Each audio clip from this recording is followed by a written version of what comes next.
I'm here at the National Gallery again with Curator Christine Lalonde. We've been looking through this amazing display from Inuit artist Nick Sikkuark. Am I pronouncing that correctly? Nick Sikkuark. There's this really amazing QR code by the beginning where you can hear his daughter, Helen Sikkuark Niptayuk, say his name. That's a good idea because a lot of people aren't super familiar with the pronunciation of native languages, and it's really good to hear it from a native speaker.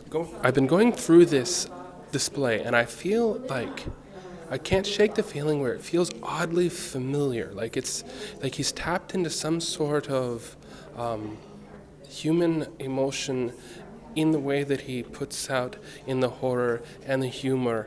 And it just, I don't know if that's uncommon or if it's something that other people feel. Like, do you feel the same way?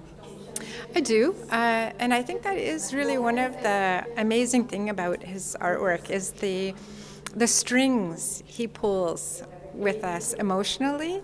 Of course, his artwork is really an expression of his lived experience, of his own unique imagination, of which he had,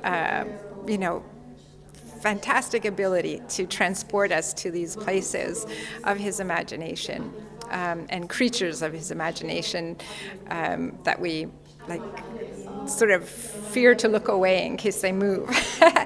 But and his work has enormous cultural significance and value for the knowledge he holds and transmits to the next generation and to us.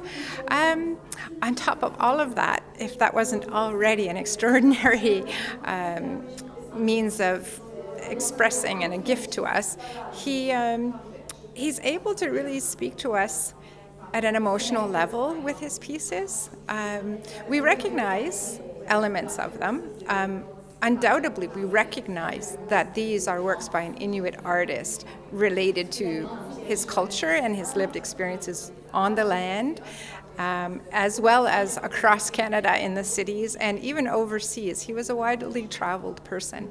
I think he's able to move us to human emotion where we forget about what we're really specifically looking at, and we just have that response. And it's like a pendulum ride in a sense, because often we're attracted to one strong, noticeable element of a work, whether it's something that we think is humorous, but then the closer we look at, we realize that this is not funny, what's happening to the individuals, that they are concerned, and that there's something more profound happening. And then vice versa, we can look at something that seems pretty horrific with a gaping mouth and gnashing teeth, and we're a little bit, have a sense of aversion or repulsion. His hairy worms, or his worms with their hairy tongues, for example. But the longer you look at it, the opposite seeps in, where we start to empathize with this distorted, agonized creature.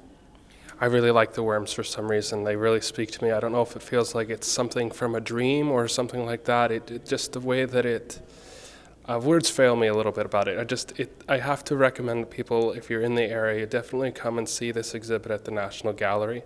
Thank you so much for spending the time and taking the time to talk to me, and all the amount of work it must have taken over the past 10 years to build this beautiful exhibition. Yeah, thank you so much. It's a labor of love.